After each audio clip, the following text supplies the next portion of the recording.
تسلیم کی بارگاہ مقدسہ میں ہدیہ عقیدت پیش کرنے کے بعد سب سے پہلے دعا کو ہوں اللہ اپنے حبیب کریم علیہ الصلوۃ والتسلیم کا صدقہ حق اور سچ کہنے کی توفیق نصیب فرمائے اور جملہ نفسانی شیطانی خواہشات سے حملوں سے اپنے فضل کرم رحمت کے صدقے اللہ محفوظ فرمائے، اللہ اس فقیر کی خیر چاہنے والوں کی خیر فرمائے۔ اسلام ایک مکمل ضابطۂ حیات ہے، اس میں ضلالت، گمراہی، جہالت اس کے لیے کوئی جگہ نہیں۔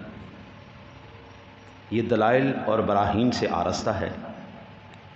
اسلام کے تمام احکام پائے تکمیل کو پہنچ چکے ہیں۔ اس کے اندر اب کسی قسم کی ایڈیشن کی، کسی قسم کی کمی کی، کسی قسم کی تبدیلی کی کوئی ضرورت نہیں۔ اس میں دین مبین میں خرافات، بدعات کے لیے کوئی جگہ نہیں ہے۔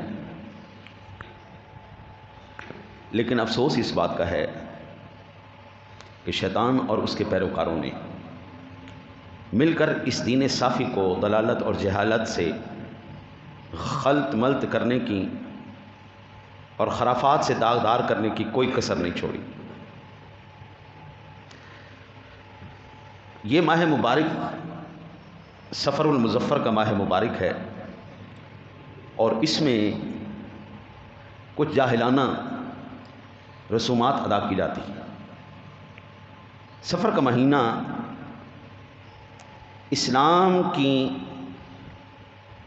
اسلامی مہینوں کی لڑی کا ایک موتی ہے۔ جس طرح دوسرے مہینے بابرکت ہیں، اسی طرح یہ ماہ مبارک بھی برکتوں والا، عظمتوں والا اور شانوں والا ہے۔ اس لیے اسے صفر المظفر کہا جاتا ہے۔ چونکہ ماہ صفر المظفر جاری ہے اور اپنی رعنائیوں کے ساتھ جلوہ فگن ہے، اور اس ماہ مبارک کے اندر باطل عقائد اور نظریات میں جو رسومات جاری ہیں، اس مناسبت سے آج میں انشاءاللہ تعالی العزیز قرآن و حدیث سے کچھ موتی سمیٹ کے لے کے آیا ہوں۔ اللہ سے دعا ہے اللہ تعالیٰ اپنے حبیب کا صدقہ مجھے کما حقہ بیان کرنے کی، صحیح عبارات پڑھنے کی، صحیح ترجمہ کرنے کی، صحیح تشریح کرنے کی توفیق نصیب فرمائے، اور وہ جو موتی اور گلدستہ میں سمیٹ کر آپ کے دامنوں میں پیش کروں، اللہ آپ کو عمل کی توفیق نصیب فرمائے۔ سب سے پہلے ہم اس کے نام سے ابتدا کرتے ہیں۔ امام علی بن محمد علم الدین السخاوی رحمۃ اللہ تعالی علیہ فرماتے ہیں: سمی بذالک لخلو بیوتہم منہ حین یخرجون للقتال والاسفار یقال سفر المکان اذا الخلا۔ اہل عرب اس ماہ میں اپنے گھروں سے جنگ و جدال اور سفروں کے لیے نکل جاتے تھے اور ان کے گھر خالی ہو جاتے تھے، اس لیے اس ماہ کو سفر کے نام سے موسوم کیا گیا۔ جب کوئی جگہ خالی ہو جائے تو کہا جاتا ہے سفر المکان، یہ جگہ خالی ہو گئی۔ یہ بات کہاں پہ موجود ہے؟ تفسیر ابن کثیر کی تیسری جلد صفحہ نمبر 347 پر یہ بات موجود ہے۔ نحوست اور بدشگونی کا مطلب یہ ہے کہ اللہ کے علاوہ کسی چیز یا عمل کو نقصان اور نفع کا مالک سمجھنا۔ ہمارے جی معاشرے کے اندر ابھی ہندوانہ رسومات موجود ہیں۔ ہندوستان ہم سے دور نہیں ہے۔ میں آپ کو ایک بڑی مزے کی بات بتاؤں، اللہ اکبر اللہ اکبر۔ میں ایک جگہ نکاح پڑھانے کے لیے گیا تو نکاح ہو گیا، دعا ہو گئی، تو ایک بچہ آیا، اس کا باپ میرے ساتھ بیٹھا ہوا تھا۔ وہ کہنے لگا پاپا شادی ہو گئی، شادی ہو گئی؟ اس نے کہا ہاں ہو گئی بیٹا، خطبہ بھی ہو گیا، نکاح بھی ہو گیا اور دعا بھی ہو گئی۔ اس نے کہا ابھی تو شادی نہیں ہوئی؟ کہا بیٹا ہو گئی۔ کہا لو پاپا جی ابھی پھیرے تو ہوئے نہیں، ابھی پھیرے تو ہوئے نہیں، تو شادی کیسے ہو گئی؟ یعنی ہمارے بچوں کو ابھی یہی نہیں پتہ نکاح کس چیز کا نام ہے۔ وہ فلمیں دیکھ دیکھ کے، ڈرامے دیکھ دیکھ کے نا جی، ان کے ذہن میں یہی ہے کہ آنکھ کے گرد پھیرے لگائیں گے، وہ ان کے مذہب اور دین اور عقائد کی جو ہے وہ شکل اختیار کرتے جا رہے ہیں۔ اسی طرح یہ تو ایک جو حقیقی لطیفہ کہہ لیں یہ تو وہ تھا نا جی. ہمارے اندر آج بھی اگر کوئی سفر کرنے کے لیے نکلے تو کالی بلی راستہ کاٹ جائے تو کہتے ہیں لو جی کام خراب ہو گیا, ہن کام ہونا ہی نہیں. بھئی کالی بلی تو اپنے راستے پہ جا رہی ہے, وہ اپنے راستے سے گزری ہے, تو اپنے راستے سے گزر رہا ہے, تو یوں کیوں نہیں کہتا اب کالی بلی کا کام خراب ہو جائے گا, تو اپنا کام خراب ہو رہا ہے سمجھ رہا ہے. تو یہ نظریات اسی طرح دکان کھولنے پر اگر کوئی پہلے شخص ادھار لے لے تو کہتے ہیں لو جی ہن تو بیڑا گرک ہو گیا, ہن تو سارا دن جڑا نوسط ہی پئی رہنی ہے. وہ اللہ کے بندے کس جگہ پہ چل پڑا ہے. اسی طرح ماہ سفر میں کسی بھی خیر کام کا آغاز تو کرنا ہی نہیں نا. اس مہینے کو منحوس آپ دیکھیں, اس مہینے میں کوئی نکاح نظر نہیں آئے گا آپ کو. ہاں جی یار کمال نہیں ہو گیا قبلہ. او بھائی میرے, نکاح کے لیے تو سفر کا مہینہ چھوڑ رہا ہے کہ کہیں کوئی خرابی نہ آ جائے. اللہ نے جھوٹ جو قطعاً, یہ تو ایک ضنی بات ہے نا جی, ایک خیالی تخیلی تصور ہے نا جی. حالانکہ حضرت علی المرتضیٰ اور خاتون جنت کا نکاح بھی سفر میں ہوا. ہاں جی تو ہم تو وہ قدرت دیکھتے ہیں نا جی کہ حضور کا عمل مبارک کیا تھا, تو تم کیوں نہیں کرتے؟ بھئی سفر کے مہینے میں نکاح نہیں کرنا, محرم کے مہینے میں نکاح نہیں کرنا, یار یہ کون سے عقائد لے کے آئے ہو, کدھر سے لے کے آ گئے ہو. اس مہینے کو منحوس سمجھتے ہیں صرف تصوراتی طور پر. قرآن میں اللہ نے جھوٹ قطعی حرام قرار دیا ہے. بے ایمانی, دھوکہ, چغلی, غیبت, حسد, حرام خوری, سود خوری, ہاں جی رشوت, ہاں جی نا انصافی, یہ قطعی طور پر جن کی ہمیں قرآن میں دلیل ملتی ہے, حدیث پاک میں بے شمار خزانہ موجود ہے. اس کے بعد وہ نہیں چھوڑنا. سفر کے مہینے میں نکاح کرنا چھوڑ دینا ہے, سفر کرنا چھوڑ دینا ہے. یعنی کیوں تصوراتی تخیلاتی ایک باطل نظریہ یہ پنپ چکا ہے. اسی طرح ماہ سفر ہم اگر جاہلیت کے عقائد کی روشنی میں دیکھیں تو عرب جاہلیت کے ہاں دو غلط باتیں پائی جاتی تھی. اس ماہ کو وہ آگے پیچھے کر دیا کرتے تھے, اپنی مرضی سے اس ماہ کو آگے پیچھے کر دیا کرتے تھے, اور اعلان کروایا کرتے تھے کہ اس سال ماہ سفر کا مہینہ پہلے اور محرم کا مہینہ بعد میں ہوگا. ان کے اس عمل کی تردید کرتے ہوئے اسے کفر قرار دیا گیا ہے. اس کو دیکھیں, یاد رکھیے, کسی بھی چیز کے حرام ہونے کے لیے اور کفر ہونے کے لیے کم از کم آپ کے پاس نص قطعی ہونی چاہیے. نص قطعی سے مراد قرآن کی آیت ہونی چاہیے, یہ حدیث صحیح ہونی چاہیے. اب یہ جو بات میں نے کی ہے اس مہینے کو آگے پیچھے کرنا یہ کفر ہے, تو میرے پاس اس کی دلیل کیا ہے؟ آئیے سورہ توبہ آیت نمبر 37.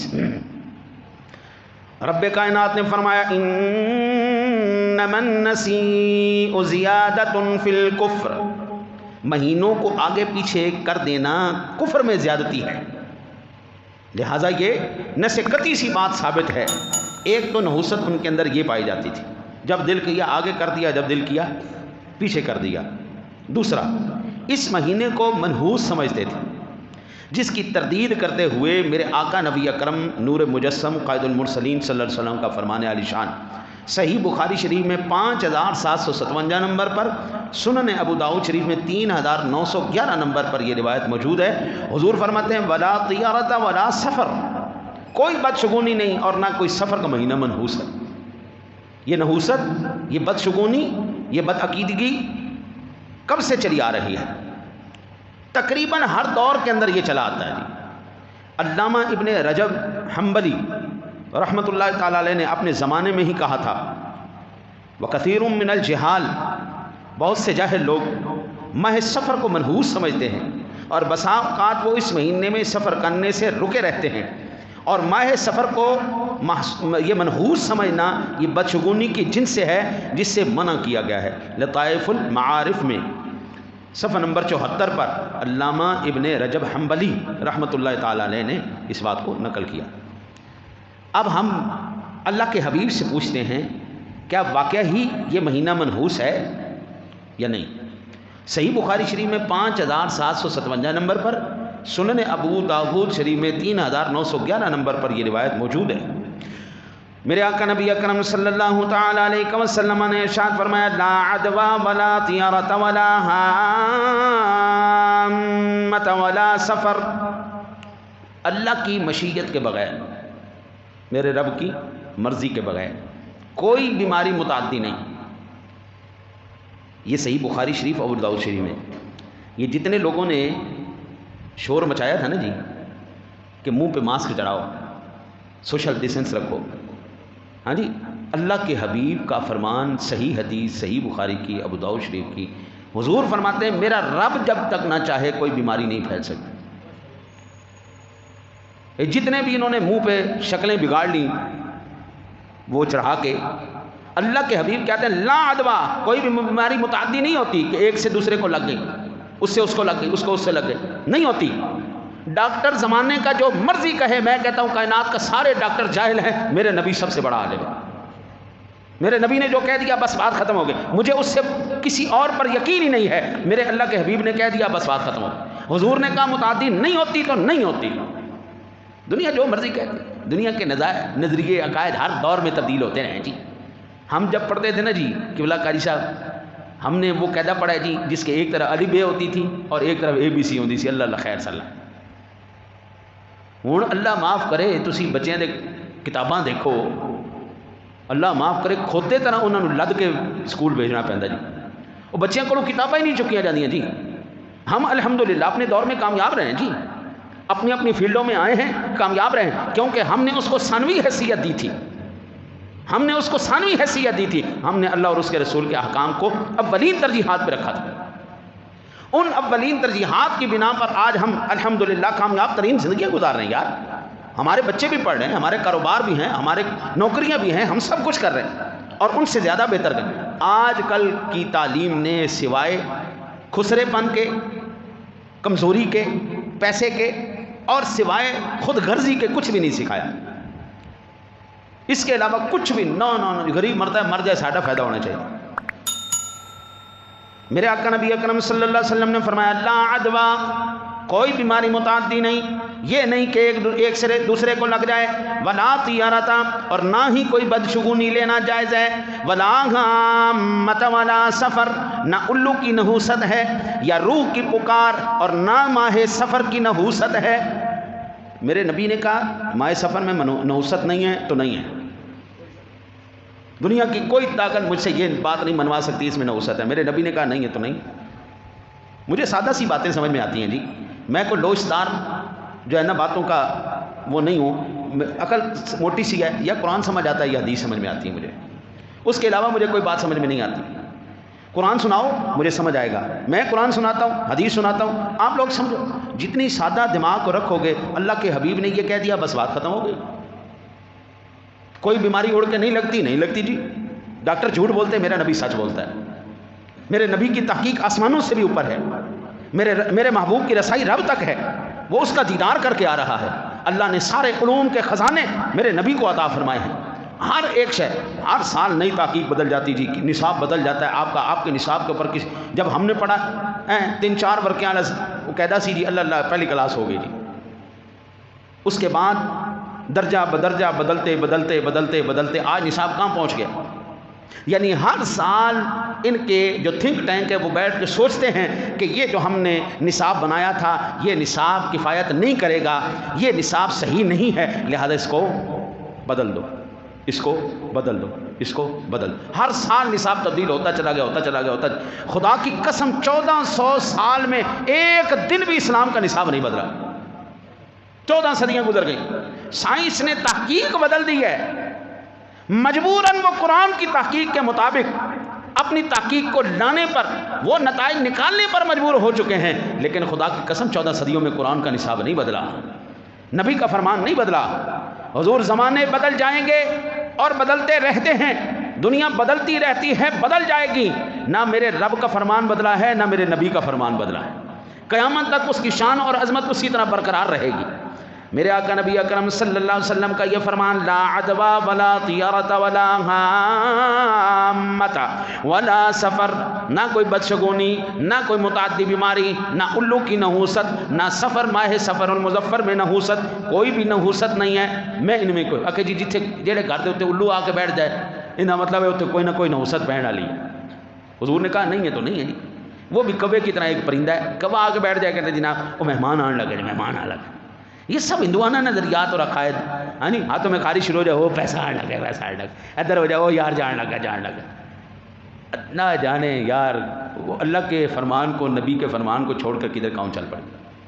ہاں جی، وہ چیزیں جن کی کوئی سر و پیر ہی نہیں ہے، کوئی دلیل ہی نہیں ہے، اس دلیل کو مان کر عقیدہ بنائے بیٹھے ہیں، اور جہاں پر اللہ اور اس کے رسول کا فرمان ہے اتنے کو نہیں مانتا. قرۃ العیون الموحدین میں امام ابن قیم رحمۃ اللہ تعالی علیہ فرماتے ہیں اس حدیث میں نفی اور نہی دونوں معنی صحیح ہو سکتے ہیں، لیکن نفی کے معنی اپنے اندر زیادہ بلاغت رکھتے ہیں، کیونکہ نفی طیارہ، نحوست اور اس کی اثر انگیزی دونوں کو بطلان کرتی ہے، اور اس کے برعکس نہیں صرف ممانعات پر دلالت کرتی ہے. اس حدیث سے ان تمام امور کا بطلان مقصود ہے جو اہل جاہلیت قبل از اسلام کیا کرتے تھے.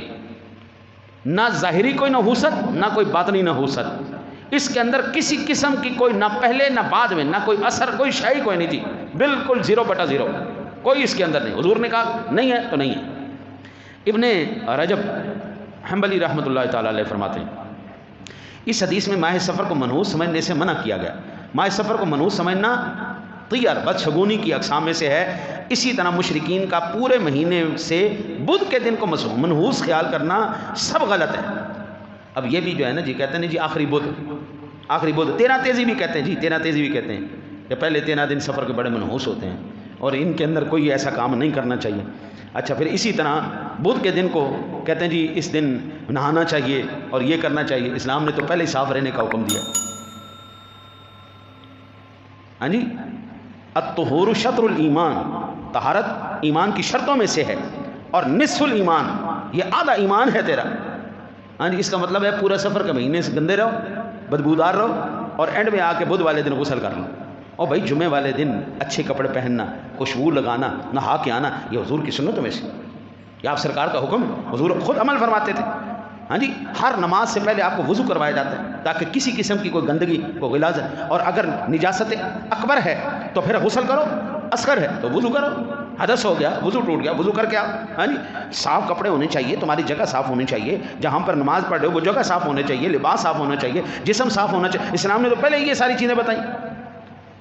اور اس کے برعکس لینا یہ صرف جہالت اور اس کے علاوہ کچھ بھی نہیں. امام ابو داؤد رحمۃ اللہ تعالی علیہ نے محمد بن ارشد سے نقل کرتے ہیں کہ اہل جاہلیت میں یعنی مشرکین ماہ سفر کو منحوس سمجھتے تھے، لہذا اس حدیث میں ان کے اس عقیدہ اور قول کی تردید کر دی گئی. اور امام مالک رحمۃ اللہ تعالی علیہ فرماتے ہیں اہل جاہلیت میں ماہ سفر کو منحوس سمجھتے تھے اور کہتے تھے کہ یہ منحوس مہینہ ہے، چنانچہ رسول اللہ صلی اللہ علیہ وسلم نے ان کے اس نظریے کو باطل قرار دے دیا. اب ہم یہ دیکھتے ہیں کہ واقعی کیا اسلام کے اندر کوئی بدشگونی کا نظریہ یا عقیدہ پایا جاتا بھی ہے یا نہیں پایا جاتا. یہ بات یاد رکھیے، آپ جو کر رہے ہیں، جو مرتے دم تک کریں گے، یہ تمام کا تمام میرے رب نے پہلے لکھ کے رکھ دیا. اس کو ہم کہتے ہیں لوح محفوظ. میرے رب کے علم میں تھا یہ بندہ کیا کرے گا، کیا ہوگا، کس طرح کرے گا، ہر چیز میرے رب سونے نے لوح محفوظ میں لکھ کے رکھ دی. پہلی بات یہ یاد رکھیں. محض کسی چیز کے دیکھ لینے سے یا کوئی خاص دن یا مہینے سے اس کا کوئی تعلق نہیں. اللہ وحدہ لا شریک نے اس بات کو اپنے پاک کلام کے اندر ارشاد فرمایا. سورۃ الحدید آیت نمبر 22، ارشاد بانی تعالی ہے ما اصاب من مصیبت فی الارض ولا فی انفسکم الا فی کتاب من قبل ان نبرأها. کوئی مصیبت نہ زمین پر پہنچتی ہے اور نہ تمہاری جانوں پر مگر وہ ایک کتاب میں ہے اس سے پہلے کہ ہم اسے پیدا کریں. آپ کے پیدا ہونے سے پہلے ہی اللہ وحدہ لا شریک نے تمام چیزیں لکھ کے رکھ دی تھی. وہ قلمیں لکھ کے خشک ہو چکی ہیں. اب میرے بابو تو جو کرے، جو سلسلہ کرنا چاہتا ہے وہ تمام کا تمام تحریر ہو چکا ہے، وہ میرے رب کی مرضی میں موجود. دوسری بات، انسان کے لیے اصلاً نحوست کسی چیز میں ہے تو وہ اس کے اپنے اعمال بد میں ہے. نحوست ہے نا جی، تو اعمال بد میں ہے، برے اعمال. آج میں اگر آپ سے یہ کہوں نا جی، ملک پاکستان کے اندر اس وقت جس چیز میں گڑبڑ پیدا ہو چکی ہے وہ تمام کے تمام ہمارے اپنے ہاتھوں کی کمائی ہے، تو اس میں کوئی بات غلط نہیں. آج جو جس پریشانی کے اندر مبتلا ہے، یہ دعویٰ بہت بڑا ہے اب میں آپ کو اللہ کے قرآن سے سورۃ الشورى آیت نمبر 30 اس کے اندر میں آپ کو عرض کرتا ہوں. ارشاد باری تعالیٰ وما اصابکم من مصیبت فبما کسبت ایدیکم، جو بھی مصیبت تم پر پڑتی ہے وہ تمہارے کیے ہوئے اعمال کی وجہ سے ہوتی ہے. یہ جتنی مصیبتیں ہم پر آئی ہیں قبلہ قرآن کہتا ہے یہ ہماری اپنی کام. سفر کا مہینہ منحوس نہیں، جھوٹ بولنا نحوست ہے. سفر کا مہینہ منحوس نہیں، سود کھانا یہ نحوست ہے. بھائی اب ایمان سے بتاؤ ماں باپ کی نافرمانی کرنا یہ اچھی بات ہے؟ کتنی نسل ہے ہماری نوجوان نسل جو ماں باپ کی تابع دار ہوئی بیٹھی ہے. اس کو منحوس کیوں نہیں سمجھتے؟ اس کو نحوست کیوں نہیں سمجھتے؟ بھائی جھوٹ بولنا، بےایمانی کرنا، غیبت کرنا، چغلی کرنا، حسد کرنا، سود کھانا، رشوت لینا، زمینوں پہ قبضہ کرنا، یتیموں کا حق کھا جانا، بیووں کا مال کھا جانا، بہنوں کے حصے کھا جانا، یہ منحوس نہیں ہے. نحوست تو اس کو کہتے ہیں، بدشگونی تو اس کو کہتے ہیں. قرآن کہتے ہیں یہ ساری نحوستیں تمہارے اپنے اوپر پڑی ہوئی ہیں. آئیے اللہ وحدہ لا شریک کا قرآن سماعت فرمائیے فَأَمَّا الْإِنسَانُ إِذَا مَا ابْتَلَاهُ رَبُّهُ فَأَكْرَمَهُ وَنَعَّمَهُ فَيَقُولُ رَبِّي أَكْرَمَنِ. اللہ کہتا ہے جب انسان کو اللہ دیتا ہے نا جی نعمتیں اور مقام دیتا ہے، عزتیں دیتا ہے اور نوکریاں ملتی ہیں، اس کے پاس بنگلے جائیداد آتی تو کہتا ہے واہ واہ واہ واہ ربی اکرمن، میرے رب نے کتنی مجھے عزت دے دی. وہ اللہ کا کرم ہے جی، اللہ کا کرم. آگے اللہ نے ہماری اوقات کھول کے رکھ دی. وَأَمَّا إِذَا مَا ابْتَلَاهُ فَقَدَرَ عَلَيْهِ رِزْقَهُ فَيَقُولُ رَبِّي أَهَانَنِ. اور جب اللہ تعالیٰ اس بندے کو تھوڑی سی آزمائش میں ڈالتا ہے نا جی، اور تھوڑی سی پکڑ کرتا ہے تو کہتا ہے ہائے ہائے میرے رب نے مجھے ذلیل کر دیا. ربی اہانن، ہائے ہائے ہائے میرے رب نے مجھے ذلیل کر دیا. ہم وہ پنجابی بندے نا او جی میں اللہ دی مرضی جی میں اللہ دی مرضی، آئے ہائے پٹھے کم تو کریں تے مرضی اللہ دی. اب آگے اللہ نے پوری وجوہات بیان کی ہیں جی، ساری وجوہات. ان نحوستوں کا، یہ پریشانیوں کا پہلا سبب رب کریم کہتے ہیں کلا بل لا تکرمون الیتیم،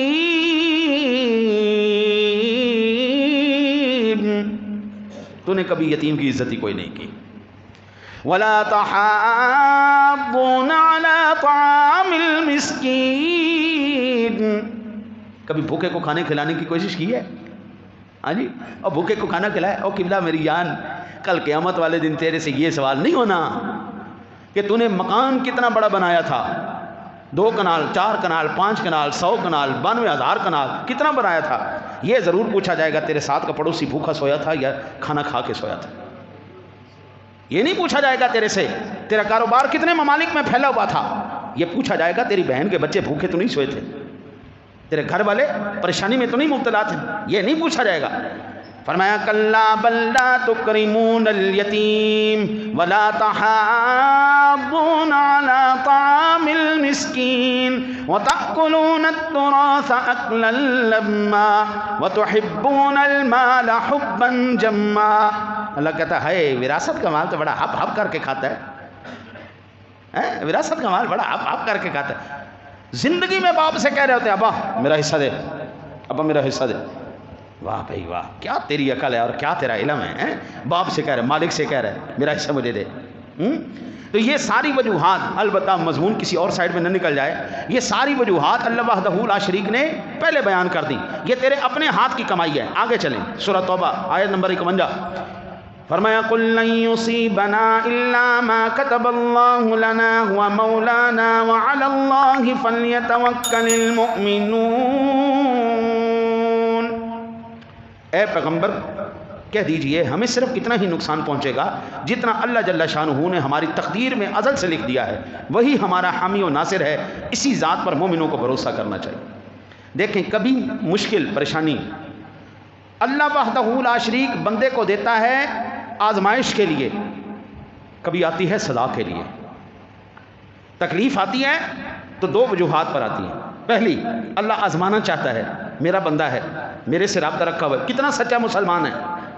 ایک مصیبت آتی ہے اس کو سزا کے لیے، یہ اس کو سزا دی جا رہی ہے. اب کیسے پتہ چلے یہ جو مشکل آئی ہے، یہ جو پریشانی آئی ہے، یہ جو مصیبت آئی ہے، یہ اللہ کی طرف سے آزمائش ہے یا اللہ کی طرف سے سزا ہے؟ یہ کیسے پتہ چلے؟ تو جناب اس کا سادہ سا پیرامیٹر قرآن ہمیں بتاتا ہے، من عمل صالحا فلنفسه ومن اساء فعليها وما ربك بظلام للعبید۔ سادہ لفظوں میں ترجمہ کروں تو جس مصیبت میں، جس پریشانی میں، جس آزمائش میں تو اللہ کو یاد کرے وہ اللہ کی طرف سے آزمائش ہے، اور جس مصیبت اور پریشانی میں تو اللہ سے دور ہو جائے، عبادات سے دور ہو جائے، قرآن سے دور ہو جائے، نیکی سے دور ہو جائے، یہ سزا ہے۔ جو مصیبت اور پریشانی تجھے اللہ سے دور نہ کر پائے، اللہ کے نزدیک رکھے، عبادات میں کوئی اثر نہ آنے دے، نیکیوں میں کوئی تیری کمی نہ آنے پائے، تو بابو سمجھ لے یہ آزمائش ہے۔ اللہ تعالیٰ چاہتا ہے، وہ کیا اقبال نے کہا تھا، بات یہ تندے مخالف سے نہ گھبرائے عقاب، یہ تو چلتی ہے تجھے اونچا اڑانے کے لیے۔ بابا بعض مرتبہ ہمارے مقامات اللہ نے جو لکھے ہیں، جو عزتیں اور جو شانیں اللہ ہمیں دینا چاہتا ہے، وہ شانیں، وہ مقام ہم اپنے عمل سے نہیں پا سکتے، تو آزمائش دے کے اللہ اس مقام تک پہنچا دیتا ہے۔ اور اس کی آپ کو بے شمار مثالیں قرآن سے، حدیث پاک سے ملیں گی۔ اب حضرت یعقوب علیہ السلام کا 40 سال تک رونا، یوسف علیہ السلام کا مصر میں جانا، کنویں کے اندر جانا، حضرت اسماعیل علیہ السلام کا قربانی کے لیے پیش ہونا، حضرت ابراہیم علیہ السلام کا آگ کے اندر جانا، یہ ساری آزمائشیں تھیں، لیکن یہ وہ آزمائشیں تھیں جو درجات کی بلندی کے اسباب تھے۔ حضور سرور دو عالم کا مکہ چھوڑ جانا، ہجرت فرمانا، طائف میں جانا، یہ ساری جو تکلیفیں اور آزمائشیں تھیں، یہ درجات کی بلندی کے لیے تھیں، یہ مقامات کے لیے تھی۔ اب یہاں سے یہ بات ثابت ہو گئی، جس نے نیک کام کیا اس نے اپنے فائدے کے لیے کیا، اور جس نے برائی کی تو اس کا وبال اسی کے اوپر ہے، اللہ کسی کے اوپر ظلم نہیں کرتا۔ اب چوتھا مقام سورہ روم آیت نمبر 41، رب کریم نے فرمایا ظہر الفساد فی البر والبحر بما کسبت ایدی الناس، زمین اور سمندر میں فساد ظاہر ہونا انسانوں کے ہاتھوں کی کمائی ہے۔ یہ قرآن کا وہ حصہ ہے جو اس وقت آپ کے ملک کے اندر جتنی بھی پریشانی کریٹ ہو چکی ہے، وہ تمام کی تمام قرآن کی اس آیہ مبارکہ کے اندر آ گئی۔ جناب یہ بد نظمی کی وجہ سے سارا کچھ ہو رہا ہے۔ اس وقت ملک پاکستان تباہی کے دہانے پہ کھڑا ہو گیا تو یہ بد نظمی ہے تمہارے اپنے ہاتھوں کے، اور زمین میں اور سمندر میں جو فساد ظاہر ہوا ہے، یہ جو پانی بھر کے آ رہا ہے اور ساری پریشانیاں پیدا کر رہا ہے، قرآن کہتا ہے یہ تمہارے اپنے ہاتھوں کا معاملہ ہے۔ اللہ کسی پر ظلم نہیں کرتا، اللہ نے کسی پر ظلم نہیں کیا، وہ مالک الملک ہے، وہ ارحم الراحمین ہے۔ اب یہاں پر بطور خاص یہ بھی یاد رکھنا چاہیے کہ کسی دن یا مہینے کو منحوس کہنے کا مطلب یہ ہے معاذ اللہ معاذ اللہ معاذ اللہ نعوذ باللہ، اللہ تعالیٰ کو منحوس کہنا ہے، کیونکہ مہینہ زمانہ ہے اور زمانے کو برا کہنا در حقیقت اللہ کو برا کہنا ہے۔ اب اتنا بڑا دعویٰ ہے، اس کی دلیل بھی میں آپ کو پیش کروں۔ صحیح بخاری شریف کے اندر 4826 نمبر پر روایت ہے، میرے آقا نبی اکرم صلی اللہ علیہ وسلم نے فرمایا قال اللہ عز وجل یؤذنی ابن آدم یسب الدہر وانا الدہر بیدی الامر اقلب اللیل والنہار۔ اللہ تعالیٰ فرماتا ہے کہ ابن آدم مجھے تکلیف پہنچاتا ہے، ابن آدم مجھے کیا کرتا ہے؟ تکلیف ہے۔ سارے مل کے بولو برکت ہوگی، حدیث کے الفاظ ہیں میرے نہیں ہیں۔ ابن آدم مجھے تکلیف پہنچاتا ہے اور وہ زمانے کو گالی دیتا ہے، وہ زمانہ ہی گندہ ہو گیا جی، وہ زمانہ ہی ایسا آ گیا جی، کی کریے جی، زمانہ ہی ایسا ہے۔ حضور فرماتے ہیں حالانکہ میں ہی زمانہ ہوں، اللہ کہہ رہا ہے، اللہ کہہ رہا ہے میں ہی زمانہ ہوں، زمانہ تو اللہ ہے، میرے ہی ہاتھ میں سب کچھ ہے، میں ہی رات اور دن کو بدلتا رہتا ہوں۔ ایمان سے بتا والشمس تجری لمستقر لها ذلك تقدير العزيز العليم والقمر قدرناه منازل حتى عاد كالعرجون القديم۔ سورج کو نکالنے والا کون ہے؟ چاند کو نکالنے والا کون ہے؟ رات کو لے کے آنا والا کون ہے؟ دن کو چڑھانے والا کون ہے؟ زندگی دینے والا کون ہے؟ موت دینے والا کون ہے؟ ان کا لیل و نہار کا گردش کرنے والا، گردش کروانے والا کون ہے؟ یہ جو گردش کر رہے ہیں کس کے حکم پر کر رہے ہیں؟ تو کس کو برا کہو گے؟ یہ روایت بھی صحیح بخاری شریف کی روایت ہے جناب۔ لہذا اس سے معلوم یہ ہوا وہ بندہ خدا زمانے کو گالی نہ دے، اپنے عمل کے اوپر توجہ کر، اپنی کیفیت کے اوپر توجہ کر، اپنے حالات کے اوپر توجہ کر۔ سامعین ذوال احترام، میرے آقا نبی اکرم صلی اللہ علیہ وسلم کا ایک اور فرمانے عالی شان سنن ترمذی شریف کے اندر